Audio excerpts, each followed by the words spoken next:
Have you ever wondered why the conflict between Israel and Hamas seems to be a never-ending cycle of violence and truce?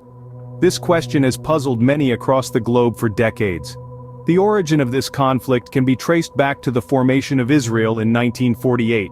The land, once shared by Jewish and Palestinian communities, was divided, leading to a series of ongoing disputes and conflicts. Enter Hamas, a political and militant group in Palestine, formed with the aim of liberating Palestine from Israeli occupation. It has played a significant role in this conflict, both as a governing body and an active participant in the violent confrontations. The relationship between Hamas and the State of Israel has been strained, to say the least. Over the years, we've seen a pattern emerge. A violent clash is followed by a truce, which is then violated, leading to another round of violence. It's a cycle that seems to have no end, and this perpetual cycle of conflict has once again reared its ugly head, with the recent ceasefire violation resulting in the death of 109 people in Gaza. The dawn of Friday was not a peaceful one for the residents of Khan Yunis, in southern Gaza. As the truce expired, the city was subjected to an intense bombardment. The once silent skies were filled with the roar of warplanes, the ground shaking with the impact of their deadly payloads. Homes, once places of safety and comfort, were reduced to rubble within moments, columns of smoke rising as chilling testament to their destruction. Panic and fear gripped the city as residents, their lives thrown into chaos, fled in search of safety. Belongings hastily gathered were piled onto carts, the roads filled with the desperate exodus of those seeking shelter further west. As they fled, the ominous thud of explosions echoed in the distance, a grim soundtrack to their plight. From the coastal enclave of Gaza, retaliatory rockets were launched into southern Israel.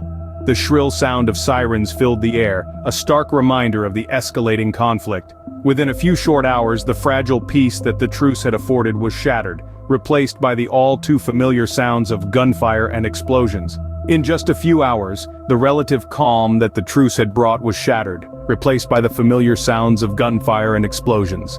As the dust settled, the grim reality of the situation began to emerge. The aftermath of the deadly fighting between Israel and Hamas was stark and devastating. Eastern areas of Khan Yunis in southern Gaza came under intensive bombardment, with towering columns of smoke blotting out the sky. The once bustling streets were now a ghostly spectacle, echoing with the rattle of gunfire and the thud of explosions. The human toll was equally harrowing. In just a few hours, 109 people lost their lives and countless more wounded. Hospitals overflowed with casualties, and many sought safety on the streets, their homes reduced to rubble. The destruction of infrastructure was immense. At least 8 homes were hit in the airstrikes, leaving families without shelter. The cost of rebuilding is estimated in the hundreds of millions, a daunting task for a region already grappling with challenges. The ceasefire violation left a trail of destruction, with 109 lives lost and dozens injured. So, what does this mean for us, the global community, watching these events unfold?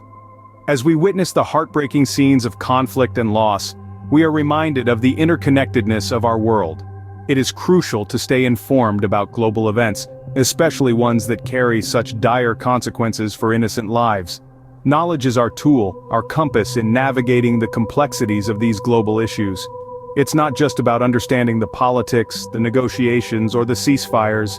It's about understanding the human stories, the lives forever altered, and the communities torn apart. Each one of us has a role to play. We can use our voices to promote peace and understanding, to challenge narratives that dehumanize or oversimplify. We can engage in dialogues, fostering empathy and respect for diverse perspectives. We can support humanitarian efforts, contributing to the rebuilding of lives and homes.